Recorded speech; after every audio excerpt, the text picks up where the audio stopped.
أعوذ بالله من الشيطان الرجيم بسم الله الرحمن الرحيم رب اشرح لي صدري ويسر لي أمري واحلل عقدة من لساني يفقه قولي اللهم صل وسلم على سيدنا محمد وعلى آل محمد والحمد لله رب العالمين. Alhamdulillah ibu yang dirahmati dan diberkahi oleh Allah Subhanahu wa taala. Kita lanjutkan tadabbur kita, salah satunya afala yatadabbaruna al-Qur'an am ala qulubin aqfaluha. Ini dikatakan Quran. Jadi salah satunya tadi kan Bu Umuhani tanya, hati itu harus terbuka, hati itu harus bersih, hati itu jangan ada mengganjal kotoran di dalamnya. Salah satunya bagaimana? Dari ayat yang saya bacakan tadi, afala yatadabbaruna al-Qur'an am ala qulubin aqfaluha. Jadi kalau kita lihat kalimat tadabbur itu ada beberapa di dalam Al-Quran. Ini makanya pentingnya. Tadabbur itu sebenarnya tidak seperti tafsir.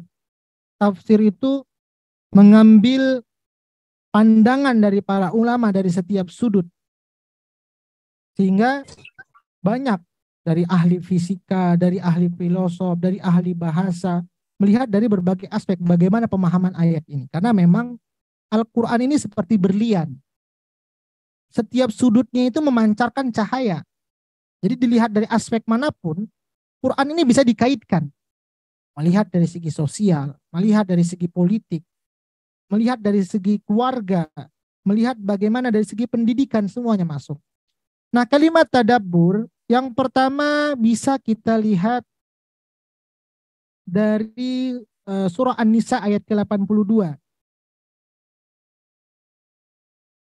Halaman 91. Ini afala yatadabbaruna al-Qur'an walau kana min 'indi ghairillahi lawajadu fihi ikhtilafan katsira. Maka tidaklah mereka menghayati mendalami Al-Quran, sekiranya Al-Quran itu bukan dari Allah, pasti mereka menemukan banyak hal bertentangan di dalamnya. Tapi Al-Quran ini dari Allah, kita tidak akan temukan pertentangan Al-Quran ini dengan kehidupan kita.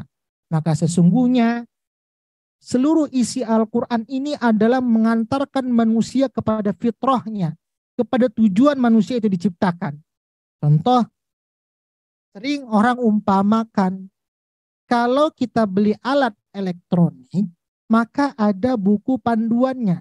Sebagai fitrahnya alat elektronik itu bagaimana cara kita menggunakannya, buku panduannya. Maka begitu juga Al-Quran, kenapa tidak bertentangan dengan kehidupan manusia? Karena hakikatnya ketika manusia itu diciptakan, inilah buku panduannya dan seluruh isinya tidak ada bertentangan dengan fitrah manusia. Maka kita dituntut untuk tadabbur, ambil hikmah pelajaran dari setiap ayat dan kita terapkan di dalam kehidupan kita. Ini yang pertama kalimat tadabbur. Kemudian yang berikutnya kalimat tadabbur kita bisa buka dalam surah Muhammad ayat ke-24.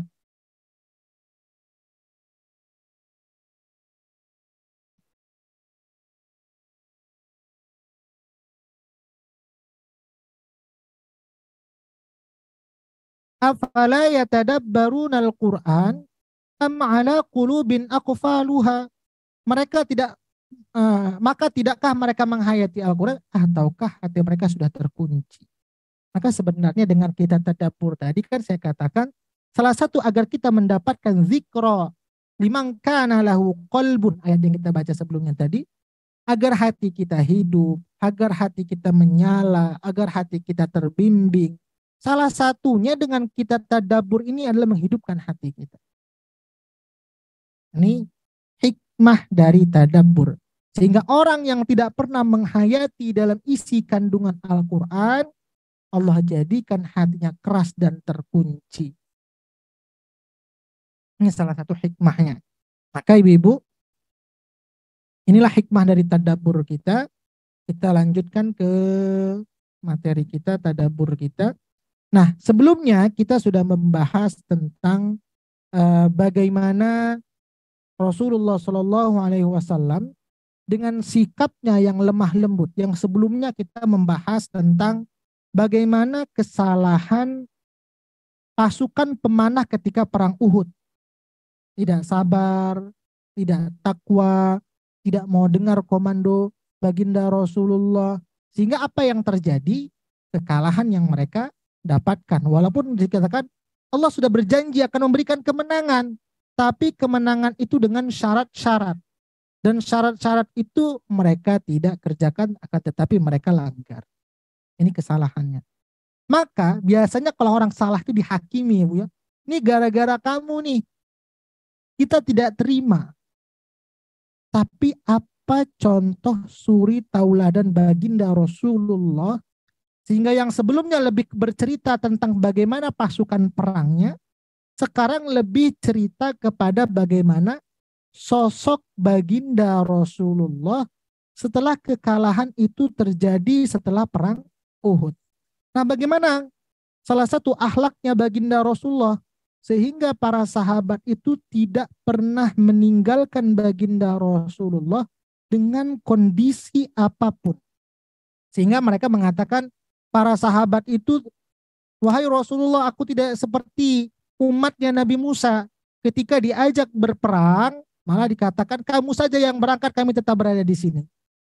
Tapi umatnya Nabi Muhammad SAW dengan akhlak yang ditonjolkan oleh baginda Rasulullah, kalau seandainya engkau wahai Muhammad berperang, maka kami ikut bersamamu.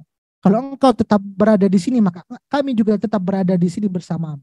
Maka apakah akhlak yang ditunjukkan oleh baginda Rasulullah? Yaitu ayat yang sebelumnya tadabbur kita 159.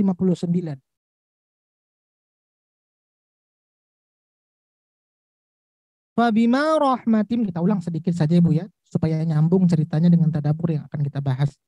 Fabima rahmatim minallahi lintalahum. Walau kunta fadhan ghalidhal qalbi lam faddu min hawlik. Ali Imran 159.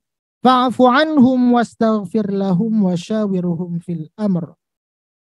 Fa idza azamta fatawakkal 'ala Allah. Maka disebabkan rahmat dari Allah. Apa maksud dari rahmat dari Allah? Ini salah satu kekhususan yang diberikan oleh baginda Rasulullah.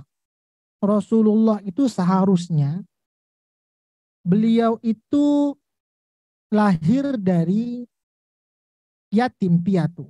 Ketika belum lahir bapaknya sudah tiada. Ketika baru lahir baru anak-anak ibunya sudah tiada. Kemudian dengan kondisi masyarakat yang bobrok, yang tidak punya akhlak ketika itu. Orang-orang jahiliyah di Arab sana. Tapi dengan rahmatnya Allah, akhlaknya baginda Rasulullah ini tidak seperti akhlaknya orang jahiliyah. Maka sebenarnya kenapa Rasul itu lemah lembut, ucapannya, hatinya. Salah satu penyebabnya adalah Allah berikan rahmat kepadanya. Maka fabima rahmatin minallahi lintalahum. Maka berkat rahmat Allah engkau Muhammad berlaku lemah lembut terhadap mereka. Ini salah satunya. Karena biasanya orang itu jadi lemah lembut, orang itu jadi cerdas, orang itu jadi pintar. Terkadang oh iya bapaknya kan memang orang hebat. Oh bapaknya mungkin yang mengajarkan. Oh ibunya yang nyekolahkan di tempat yang baik. Wajar kalau anak-anak dia jadi orang pintar. Kan biasanya seperti itu.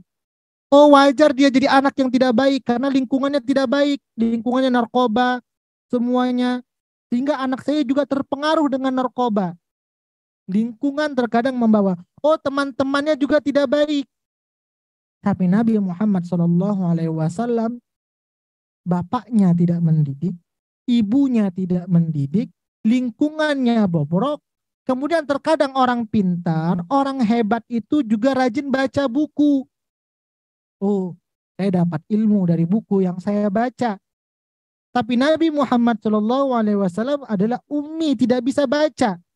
Seharusnya orang yang tidak bisa baca secara ilmu, secara pendidikan, secara akhlak juga seharusnya terbelakang. Tapi Nabi Muhammad SAW dia tetap menonjol dalam hal kebaikannya. Kenapa? Karena langsung rahmat Allah Subhanahu wa taala yang membimbing baginda Rasulullah SAW. Nah, bagaimana salah satu akhlaknya? Kenapa para sahabat itu tidak pernah meninggalkan baginda Rasulullah? Walau kunta fazzan Ghalizal qalbi lam faddu min hawlik. Apa itu fadzan? Fadzan itu adalah keras dalam ucapan, mulutnya kasar. Dan Rasulullah itu mulutnya nggak kasar. Ghalizal qalbi, sikap dan hatinya kasar. Tapi Nabi Muhammad tidak. Karena dalam kehidupan ini seperti itu Bu ya. Ada orang yang mulutnya kasar, hatinya lembut. Ada yang hatinya lembut, mulutnya cara ngeluarkannya kasar.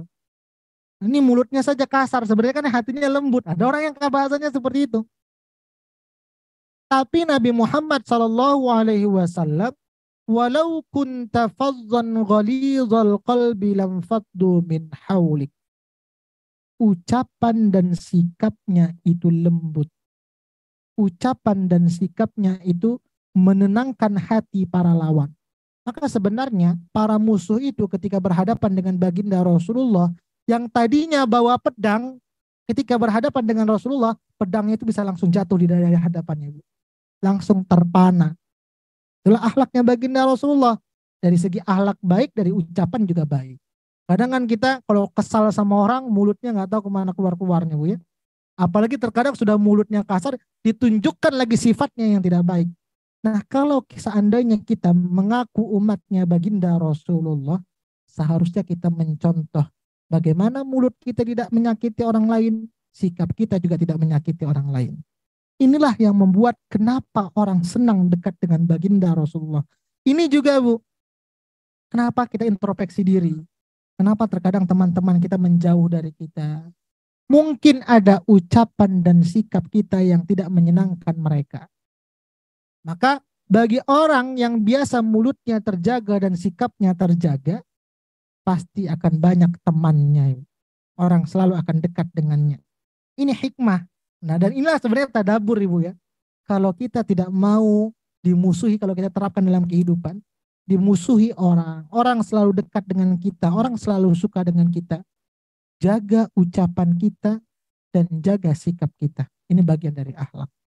Maka kemudian bukan itu saja. Salah satu kebaikan baginda Rasulullah Shallallahu Alaihi Wasallam, fa'fu anhum.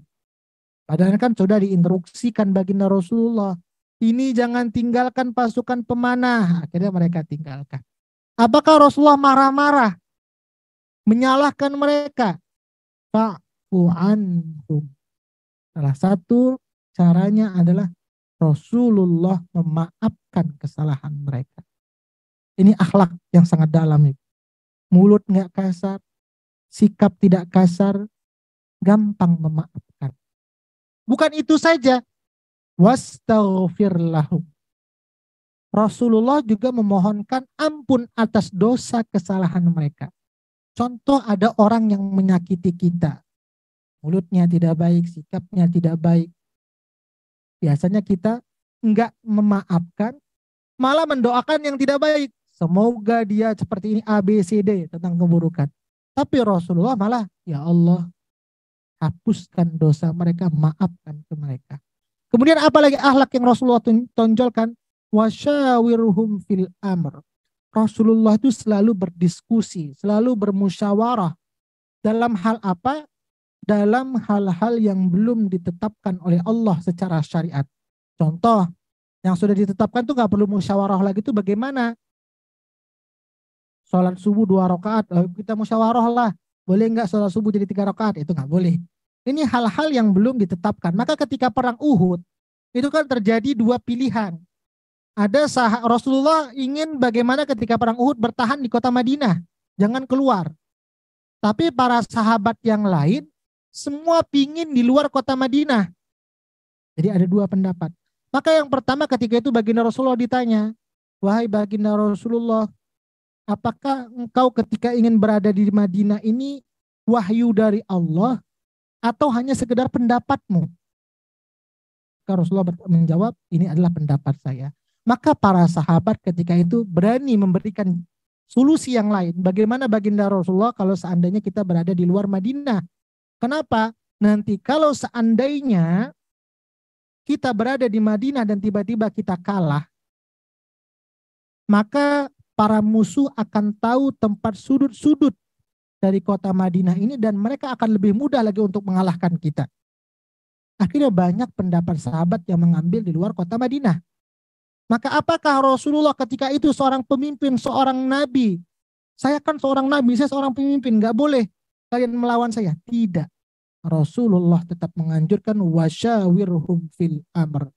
Tetap bermusyawarah.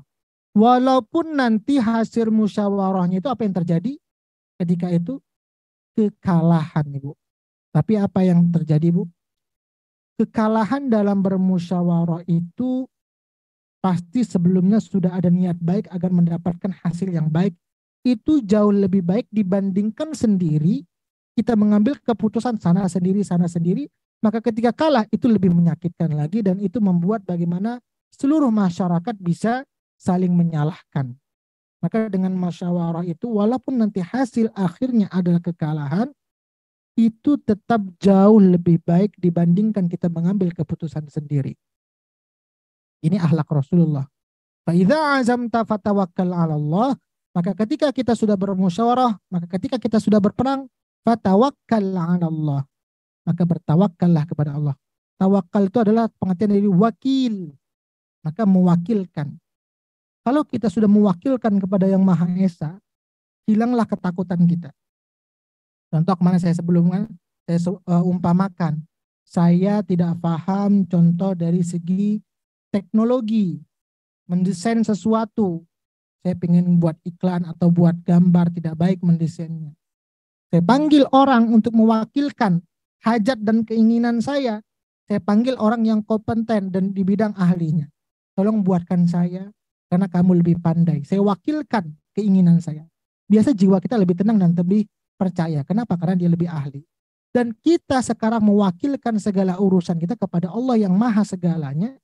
Seharusnya ketika kita sudah berusaha, kemudian kita tawakal, membuat kita jiwa kita seharusnya lebih tenang. Berarti kalau seandainya ada orang yang setelah berusaha dia tidak tenang, itu kurang tawakal dia kepada Allah Subhanahu wa taala.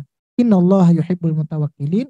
Maka sesungguhnya Allah menyukai orang-orang yang selalu bertawakal dalam kehidupannya, mencintai. Itu ayat yang sebelumnya. Kita lanjutkan ke ayat yang berikutnya.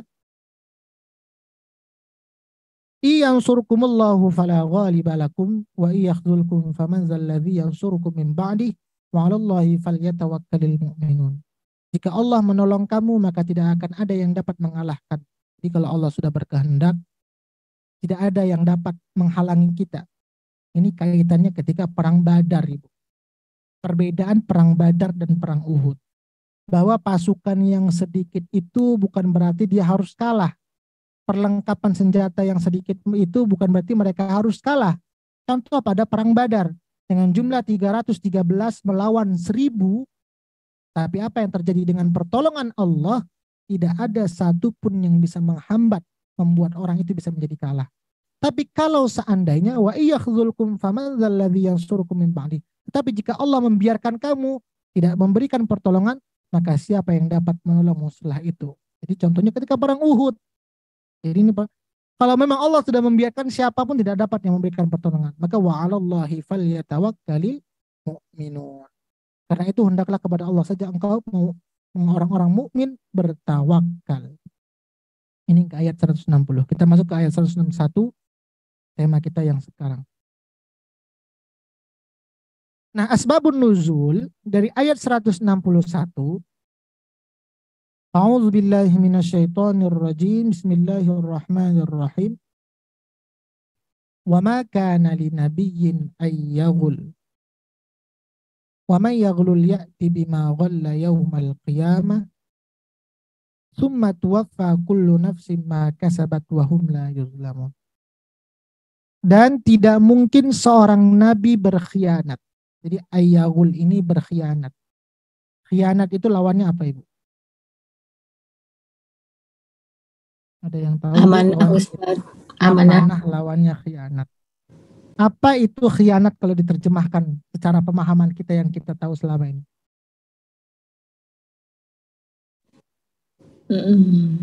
Apa itu khianat? Kita kan sering ngomong khianat, Ibu. Tidak sesuai perjanjian, Ustaz. Ya. Mengambil hak orang lain yang seharusnya bukan hak kita. Itu khianat. Kalau amanah, lawannya memberikan hak orang lain. Saya titipkan Bu Heni, saya titip handphone ya. Maka Bu Heni, kapan saya minta, Bu Heni harus pulangkan handphone itu kepada saya. Maka amanah itu adalah memberi hak orang lain yang sebenarnya hak itu bukan milik kita. Jadi Bu Heni harus balikan karena itu handphone saya. Itu namanya amanah. Dan amanah itu harus dijaga Bu Heni. Jadi memberikan. Yang namanya amanah harus kita berikan. Kalau yang namanya khianat, kita ambil jadi milik kita. Kecuali kalau Bu Heni tadi, oh ini handphonenya buat aku saja. Nggak mau aku berikan. Itu berarti Bu Heni berkhianat atas titipan saya. Nah, wa maka nali nabiyin ayyagul. Dan tidak mungkin seorang itu berkhianat. Jadi ayyagul itu banyak maknanya. Bisa diartikan khianat. Kalau zaman sekarang, dengan konteks sekarang, bisa diartikan yagul itu korupsi. Korupsi itu berkhianat. Seharusnya, contoh nih, saya berikan pemahaman. Kalau dengan konteks zaman sekarang, ini karena sebenarnya sebagai harta. Ini kan kalau kita lanjutkan khianat dalam urusan harta rampasan perang. Karena masalahnya ketika itu, kenapa pasukan pemanah itu turun dari bukit, Ibu? Yang pertama melihat harta rampasan perang. Yang kedua, mereka itu terhasut. Mereka itu berpikir. Mereka itu digoda oleh syaitan yang sebelumnya kita fa'azallahumas syaitan. Mereka itu digoda syaitan. Kalau kita mundur ke ayat sebelumnya, kenapa mereka itu turun dari bukit? Yang pertama mereka itu dihasut oleh lawan. Kemudian mereka itu terlalu cinta kepada materi. Yang berikutnya mereka itu digoda oleh syaitan. Kenapa mereka turun dari bukit? Kita lihat di ayat 155. Kita mundur belakang. Ini asbabun nuzulnya. Ali Imran 155. Innal ladzina tawallaw minkum yauma taqal jam'an. Ketika dua pasukan berhadapan, taqo itu berhadapan langsung. Jam'an, tidak seperti sekarang. Kalau perang bisa jarak jauh. Kalau zaman dulu berhadapan, taqo, berhadapan langsung. Dua pasukan. Innamastazallahumus syaitan. Antara itu sesungguhnya mereka itu digelincirkan oleh syaitan. Jadi pasukan pemanah sebagian ada yang digelincirkan oleh setan. Akan tetapi walaqad afallahu anhum. Tapi tetap Allah maafkan atas kesalahan mereka. Rasulullah juga memaafkan dan memohon ampun seperti ayat yang kita baca tadi.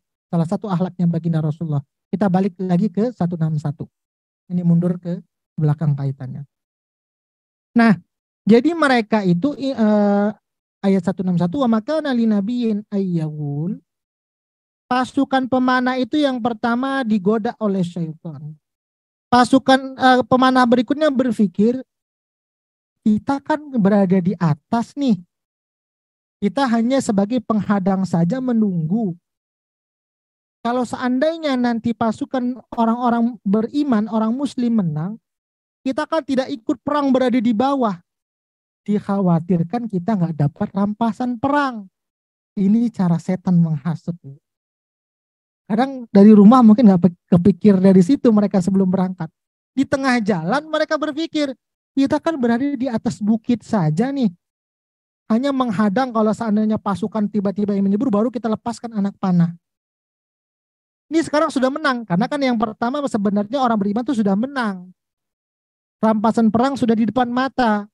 Rupanya, kata Rasulullah kan kondisi apapun jangan turun. Tapi apa yang terjadi hasutan syaitan?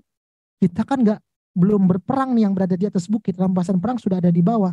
Kita turun saja. Nanti kita nggak dapat bagian. Apa yang dipikirkan?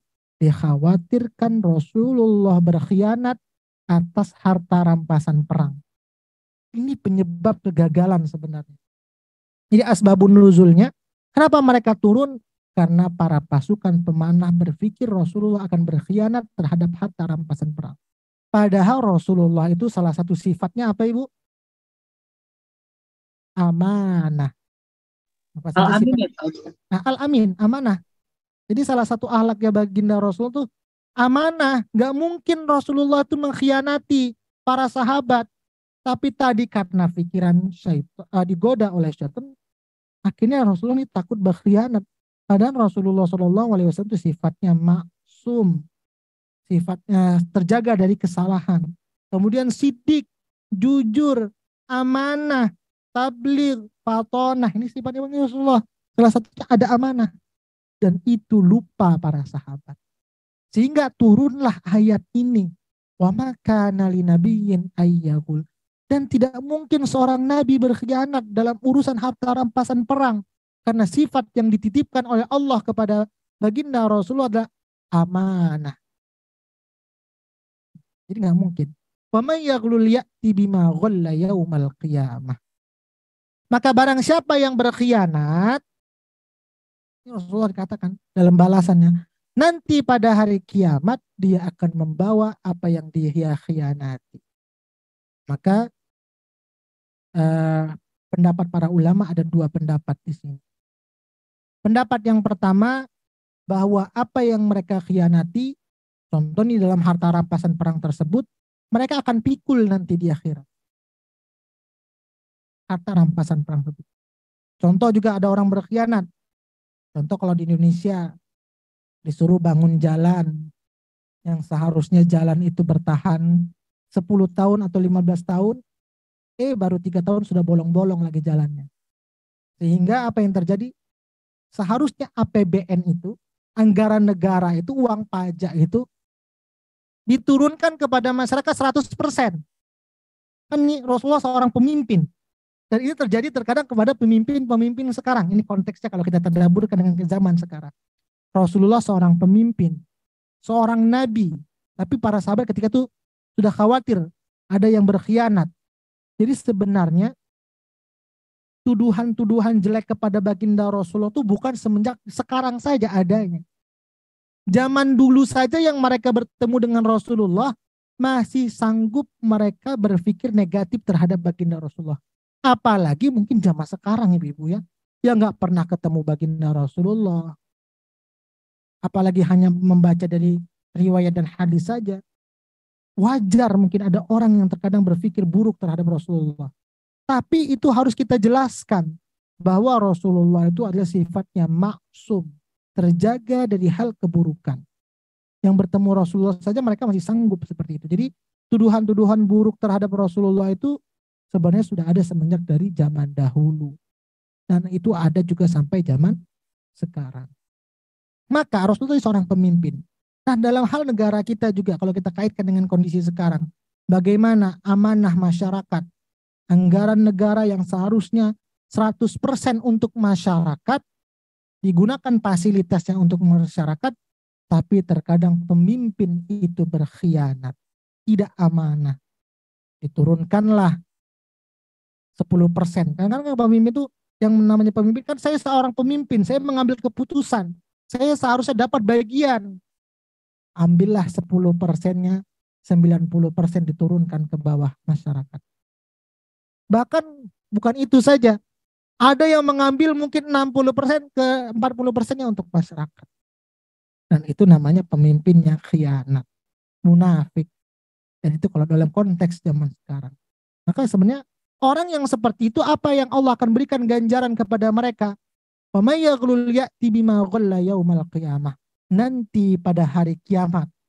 Kalau seandainya contoh sederhana ini, seharusnya jalan itu dengan kapasitas, dibangunlah jalan sebanyak 100 kilometer.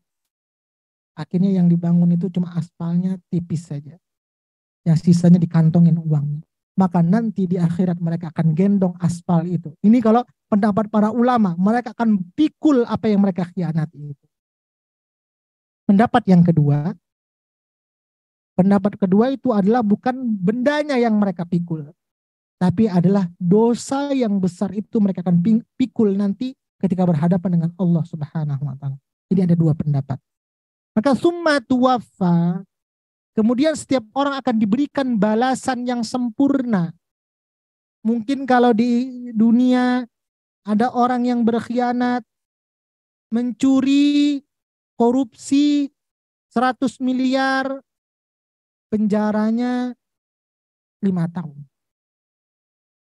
Mencuri ayam, penjaranya 3 tahun. Enggak sebanding. Ada kezaliman, ada ketidakadilan di situ. Maka hukumnya tidak sempurna.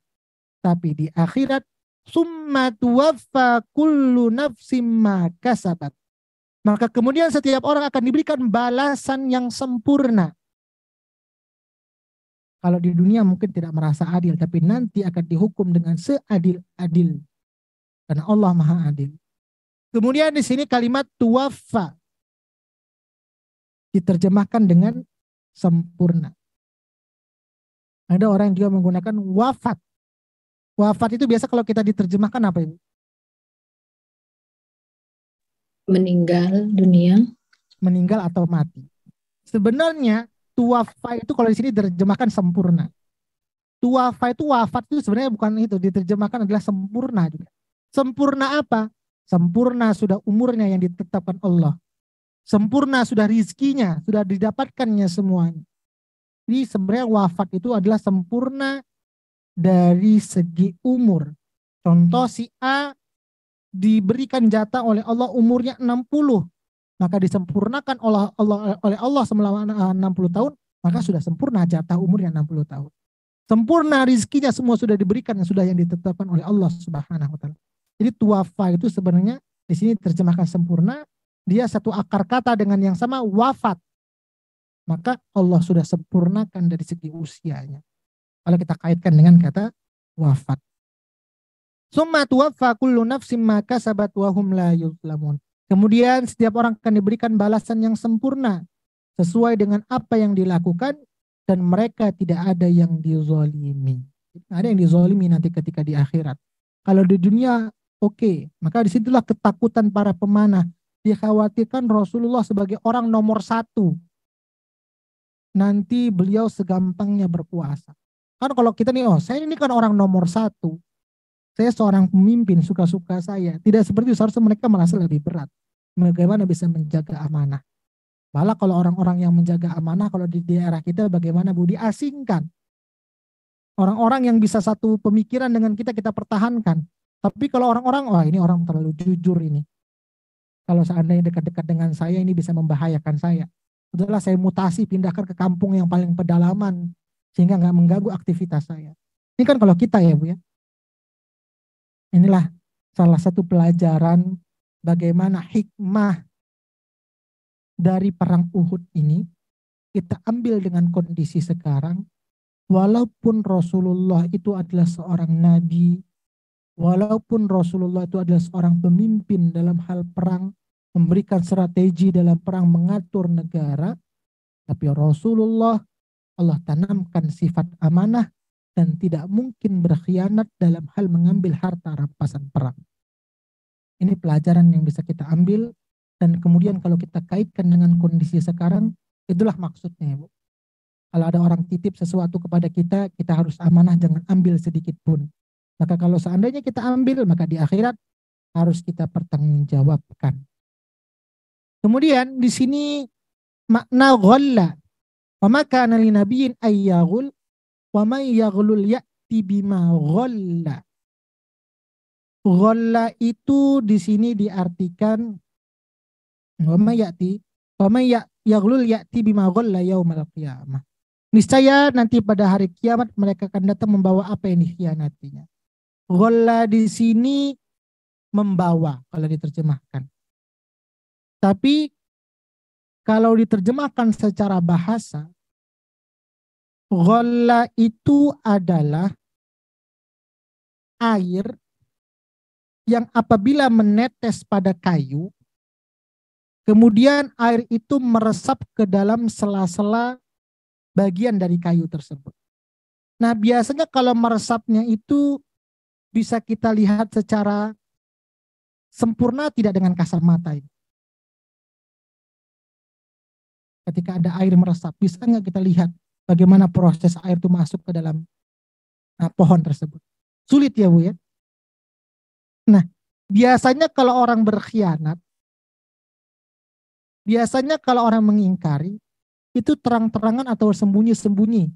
Bagaimana sembunyi-sembunyi, ditutup rapat-rapat agar orang tidak tahu. Itu makna ghalla. Makanya kan gimana caranya? Saya mau berkhianat ini. saya mau mengambil, mau korupsi, tutup rapat-rapat. Caranya yang halus agar orang lain tidak tahu. Tapi apa? Allah Maha tahu. Mungkin di dunia manusia bisa ditutup-tutupi, tidak terasa dia mengambil duitnya. Tapi nanti di akhirat dikatakan Allah akan berikan balasan yang sempurna kepada mereka. Bisa dipahami maksud dari ayat 161 ini, Bu? Kalau kita kaitkan dengan kehidupan sekarang. Jadi konteks perang Uhud itu ada kaitannya karena ada buruk sangka para sahabat ketika menganggap bahwa Rasulullah itu akan merampas harta rampasan perang dan diambil, dikhawatirkan bagi pemanah itu nggak dapat bagian sedikit pun. Padahal Rasulullah terhindar dari sifat itu. Bisa dipahami, Ibu? Ya, kalau bisa kita lanjutkan ke ayat berikutnya 162.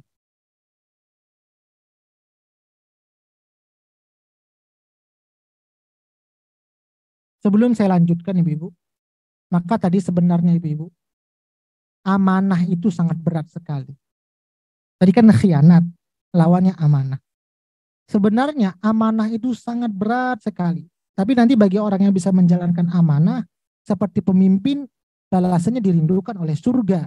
Balasannya mereka akan diberikan derajat yang tinggi. Tapi kalau seandainya mereka khianat, akan dimasukkan kepada balasan yang paling bawah.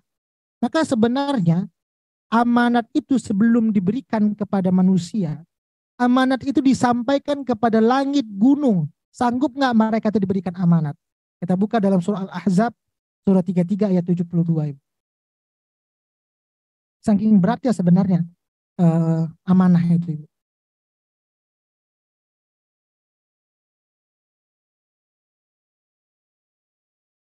Halaman berapa Pak Ustadz kalau boleh tahu? Al-Ahzab 73. Surah 33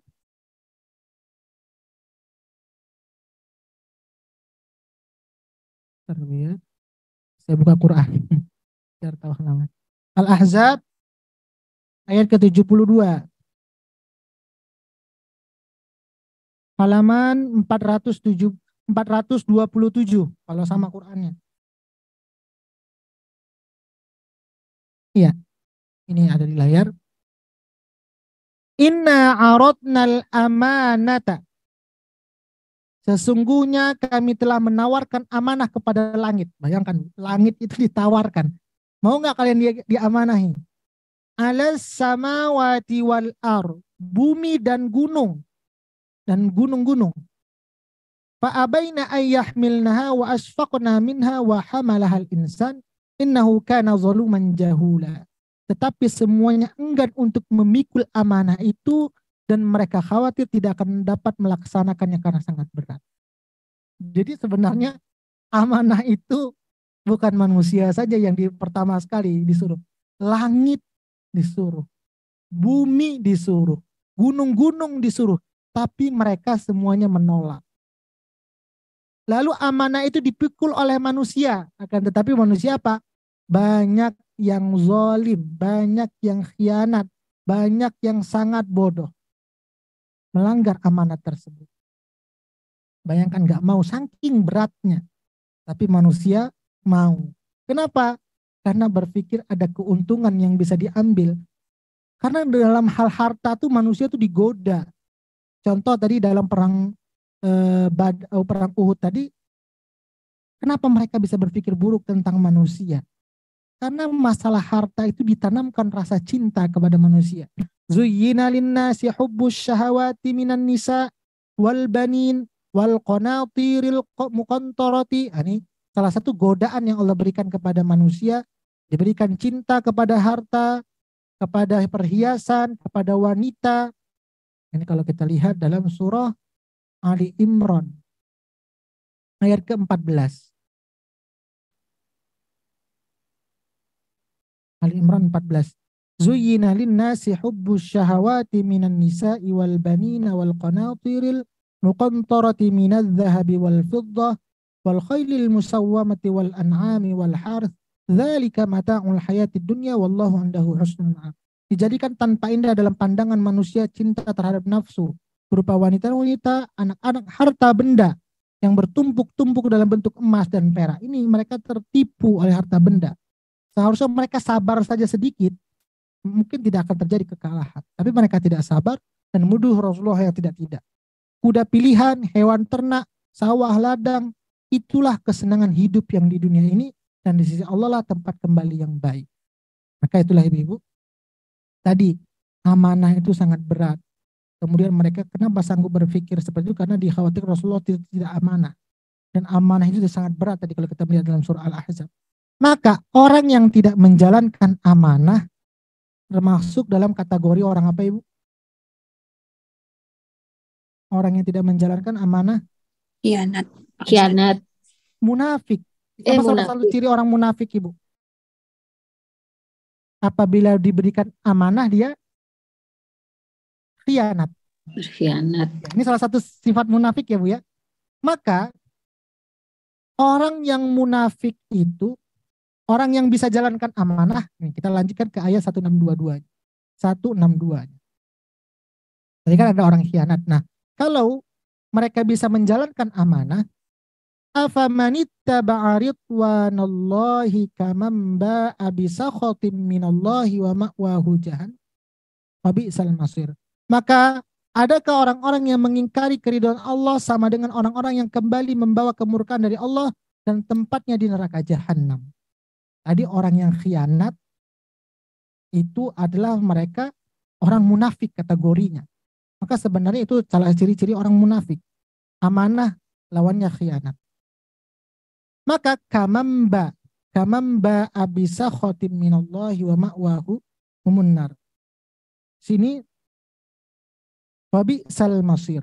Maka adakah orang yang mengikuti keridhaan Allah sama dengan orang yang kembali membawa kemurkaan dari Allah dan tempat mereka di neraka jahanam? Itu seburu-buru tempat kembali.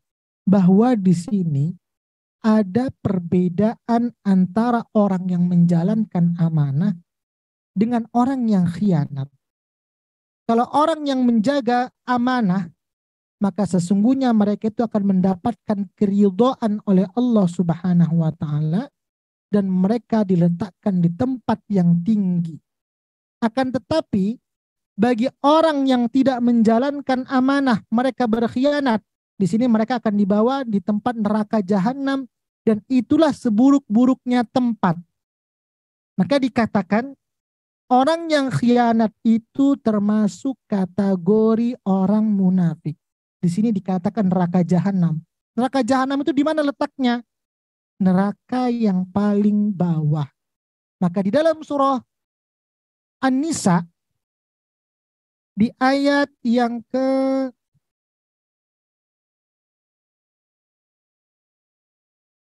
145. Innal munafiqina fid darkil asfali minan nar walan tajida lahum nasira. Darokat itu lawannya darojat. Kata samanya beda. Darokat ini fid darkil. Darkil itu namanya darokat. Darokat itu yang paling bawah. Darojat itu yang paling atas. Jadi darokat paling bawah, darojat paling atas. Derajat. Derajat itu maksudnya paling atas. Darokat, darojat. Innal munafiqina fid darkil. Nah, darokat itu satu akar kata dengan darki. Itu paling bawah. Innal munafiqina fid darkil asfali minan nar. Sesungguhnya orang-orang munafik itu ditempatkan pada tingkatan yang paling bawah dari neraka. Nah, apa itu neraka yang paling bawah? Itulah tadi neraka jahanam. Mereka membawa apa yang mereka khianati ketika di dunia. Kalau zaman sekarang gholla tadi bisa diartikan korupsi. Yang masukkan kepada neraka jahanam yang paling bawah dan mereka akan memikul apa yang mereka bawa tersebut. Walan tajidalahum nasira, dan kamu tidak akan mendapatkan seorang penolong pun dari mereka karena saking dalamnya paling bawah sulit ada orang yang bisa menolong. Nah, tadi darokat lawannya darojat yang paling atas. Nah, bagaimana kalau seandainya ada orang yang betul-betul menjaga amanahnya, disampaikan amanahnya? Itulah di ayat Ali Imran 163-nya. Ali Imran 163. Lanjutan yang dari tadi. Nah, tadi darokat ini lawannya darojat. Hum darojatun indallah. Kedudukan mereka itu bertingkat-tingkat di sisi Allah. Nah, darajat ini bagi orang yang akan menjalankan amanahnya, dia akan diberikan darajat yang tinggi di sisi Allah Subhanahu wa taala. Wallahu basirum bima ya'malun. Dan Allah Maha melihat apa yang mereka kerjakan.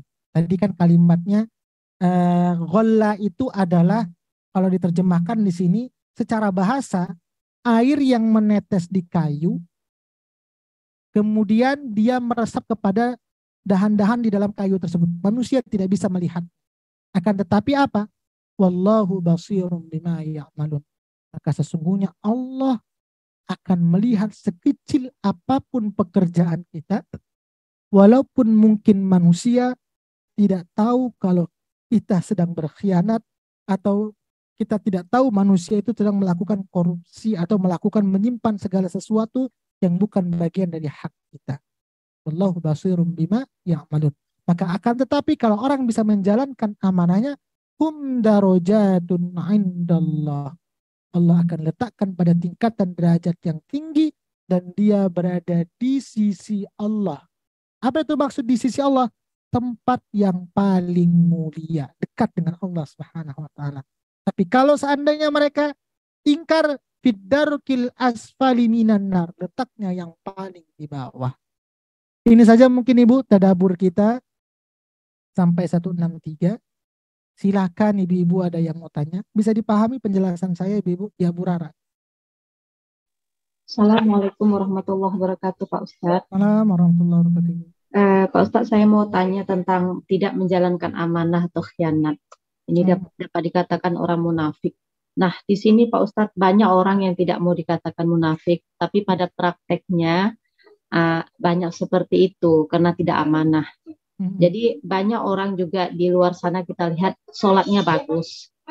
Cara permukaan kita lihat sholatnya bagus, 5 waktu tidak pernah, insya Allah tidak pernah tinggal, puasanya bagus. Tapi pada saat tentang hal hutang gitu ya Pak Ustadz, itu tidak amanah. Seperti contoh kasus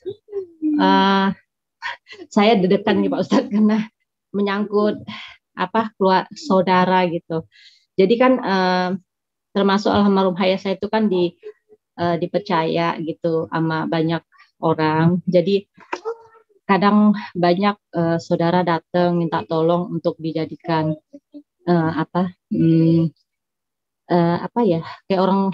kayak orang depan gitu loh Pak Ustadz untuk mengutang. Sebenarnya ayah saya tidak mau, tapi mereka minta tolong banyak kali sampai nangis-nangis. Terakhir dia sudah, jadi terakhirnya hutang mereka tidak dibayar dan akhirnya karena ayah kami yang ditagih, mau nggak mau ya ayah kami bayarlah gitu. Dan sekarang almarhum sudah meninggal. Kemudian ada juga saudara seperti itu.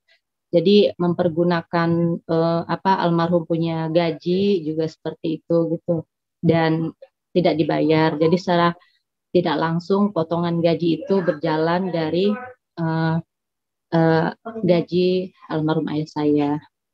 Jadi itu bagaimana Pak Ustadz? Sebenarnya berat mau tanya ini, tapi saya mau tahu karena ini kan menyangkut amal ibadah kita di dunia, nanti bagaimana nanti pada saat kita di akhirat. Karena kalau menyangkut keluarga itu sangat mengerikan Pak Ustadz. Karena kita pun sebagai saudara harus ada mengingatkan, cuma caranya itu kita tidak pandai dan takut juga terjadi perselisihan ataupun jadi kayak silaturahminya tidak bagus gara-gara kita turut menasihatinya. Tapi dalam hal ini memang sangat sulit Pak Ustadz. Jadi ini sangat beban berat untuk kita mau memberitahu, tapi ya itu tadi. Karena orang tua, mama saya masih ada, saya udahlah ikhlas sajalah, nggak boleh kayak gitu, ikhlas sajalah. Ayah pun ikhlas, ayah sudah nggak ada, ikhlas saja nggak apalah, kata mama saya gitu. Tapi kita yang masih hidup-hidup ini, orang yang bersangkutan dengan hutang itu, ya dia kan pasti akan membawa ini, nggak tahu Allah a'lam lah. Membawa nanti ke akhirat atau bagaimana, saya pun tidak tahu juga. Ini bagaimana penjelasannya Pak Ustadz? Mohon maaf Pak, terima kasih. Kayak mana pun saya mesti bertanya, tapi mohon maaf ini juga menyangkut keluarga. Terima kasih Pak Ustadz. Iya, Kalau tadi saya contohkan mungkin seorang pemimpin yang korupsi. Amanah itu cakupannya luas. Bisa kaitannya juga dengan hutang piutang. Contoh, Bu Rara pinjamin uang ke saya. Saya selaku yang dipinjamin harus amanah. Saya berjanji membayarnya sebulan. Maka saya, agar tidak dikategorikan orang yang berkhianat atas janji yang saya buat, maka saya harus berniat baik. Kalau seandainya saya tidak bisa bayar, saya juga harus punya iktikat baik. Apa iktikat baik saya? Sekarang kan orang yang punya hutang nggak punya iktikat baik. Bagaimana? Menghilang, nggak bisa ditelepon, WhatsApp dimatikan, sehingga kita nggak tahu gimana cara ngubunginnya. Maka sebenarnya kalau kita masuk terkategori orang yang amanah, kita itu harus punya iktikat baik dengan hutang yang kita kepada orang. Yang sekarang kan orang ketika hutang nggak punya iktikat baik, datangnya baik tapi setelah dapat nggak punya iktikat baik. Nah, bagaimana kondisi seperti itu yang berkaitan dengan keluarga kita? Yang pertama mungkin penyebabnya kurangnya pemahaman atau karena faktor godaan. Karena memang manusia ini perkara harta. Contoh sahabat Nabi kurang apa Ibu ya? Dekat dengan Nabi. Selalu dapat wejangan dari Nabi. Tapi syaitan itu selalu bermain. Tadi kan fa'azallahuma syaitan. Karena manusia itu selalu ditanamkan rasa cinta terhadap harta benda. Tapi dalam harta benda itu ada yang sanggup meremnya. Ada yang gak kuat dengan godaan itu terbawa juga. Sahabat tadi kan terbagi kepada dua waktu kita sebelumnya cerita.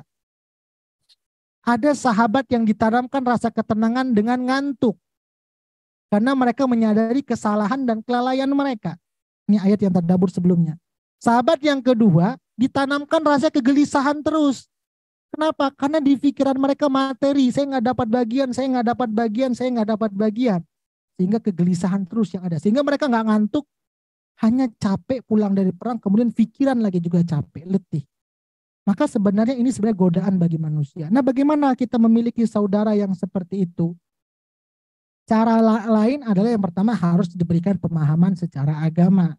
Nah, bagaimana cara menyampaikannya? Mungkin kalau kita yang ngomong, yang berbicara mereka kurang dengar. Paling tidak caranya adalah mungkin ya ajak sekali ke pengajian atau orang yang paham tentang hal itu diberikan pemahaman bahwa dalam agama hutang itu Rasulullah pernah tidak mau menyolatkan orang yang berhutang. Jadi ketika ditanya si A meninggal, ketika ditanya si A ini ada nggak masih punya hutang? Ada. Rasulullah langsung meninggalkan, tidak jadi menyolatkan. Sahabat yang disuruh menyolatkan. Karena memang hutang itu sangat berat sekali Ibu. Maka inilah bagaimana hutang itu tidak ada habisnya. Maka ketika orang tua sudah tiada, pindah ke ahli waris. Karena memang yang ditanya ketika akhir hayat itu adalah hutang. Maka bagaimana amanah itu kalau tidak bisa, maka dikatakan di sini ini bagaimana orang yang berkhianat. Wa may yaqul ya'ti bima ghalla yaumal qiyamah. Nanti tetap akan mereka emban di akhirat nanti, dan ketika khianat itu juga yang hutang mereka bawa itu akan terbawa juga nanti sampai akhirat. Tsumma tuwaffa kullu nafsin. Jadi maka sini kan ketika khianat atau yang berkaitan dengan hutang, hutang juga akan terbawa kepada sampai di akhirat kelak nanti. Tapi kalau kita sudah selesaikan di dunia, maka sudah selesai juga urusannya.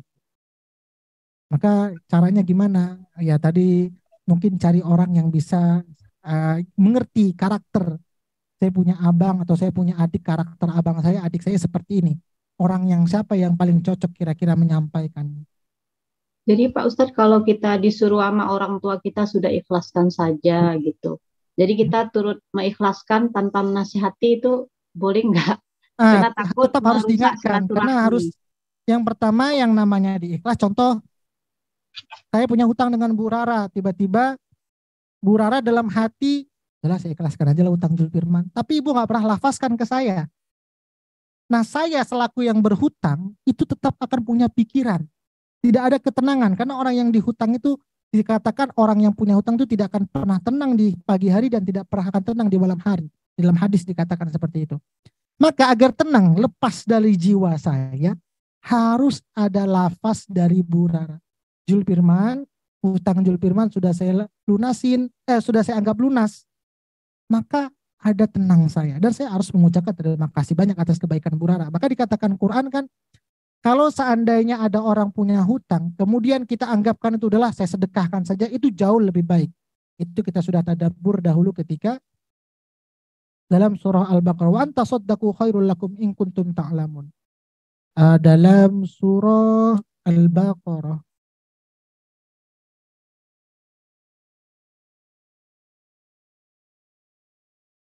Dalam surah Al-Baqarah, saya lihat dulu. Al-Imran Al-Baqarah.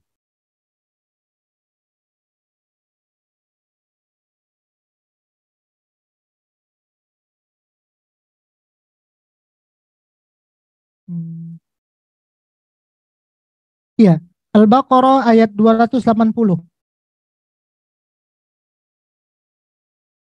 Jadi kalau seandainya kalau perkara kata udah kita ikhlaskan saja, boleh diikhlaskan, tapi harus diberikan pemahaman.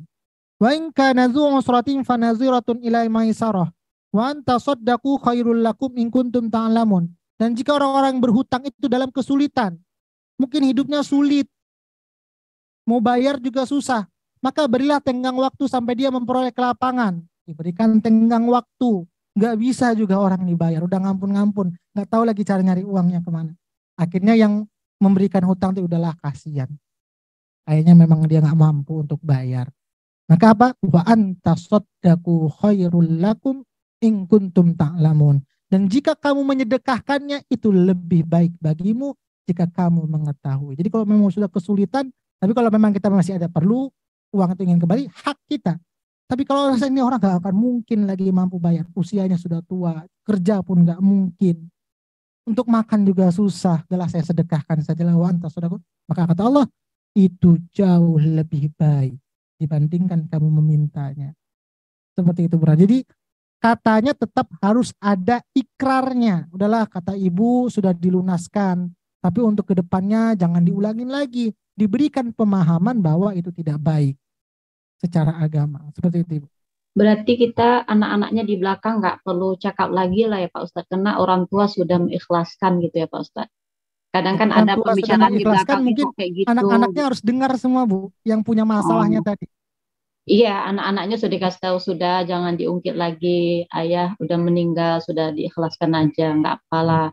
Mereka seperti itu nggak apa, ikhlaskan aja, udah gitu Pak Ustadz. Cuman kadang kita di belakang kan kok begini, cakap-cakap gitu. Berarti nggak boleh ya Pak Ustadz kalau udah diikhlaskan orang tua ya. Yang namanya ikhlas tidak ada lagi bekasnya. Lepas, Oh iya. sudah. Seperti itu. Contoh Oh iya. orang bersedekah ke A 500.000 rupiah. Tolak ukur ikhlas sudah. Lepas. Nggak ada lagi diingat-ingat seperti itu. Baik Pak Ustadz, terima kasih banyak Pak Ustadz. Iya Bu. Ada lagi Ibu?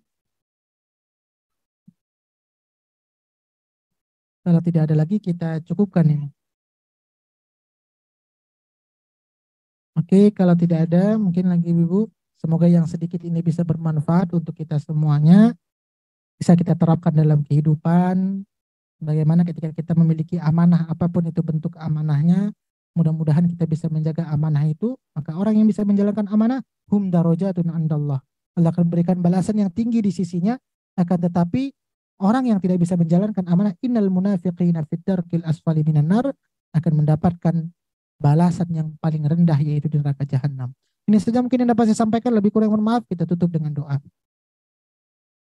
أعوذ بالله من الشيطان الرجيم بسم الله الرحمن الرحيم الحمد لله رب العالمين حمدا يوافي نعمه ويكافئ مزيده يا ربنا لك الحمد كما ينبغي لجلال وجهك الكريم وعظيم سلطانك اللهم صل وسلم على سيدنا محمد اللهم ارحمنا بالقرآن اللهم اجعلنا من أهل القرآن اللهم نور قلوبنا بالقرآن وزين أخلاقنا بالقرآن وأدخلنا الجنة بالقرآن ونجنا من النار بالقرآن ربنا آتنا في الدنيا حسنة وفي الآخرة حسنة وقنا عذاب النار وصلى الله على سيدنا محمد وعلى آله وصحبه وسلم سبحان ربك رب العزة عما يصفون وسلام على المرسلين والحمد لله رب العالمين. Alhamdulillah Ibu semuanya, ini saja yang dapat saya sampaikan, lebih kurang mohon maaf. Assalamualaikum warahmatullahi wabarakatuh.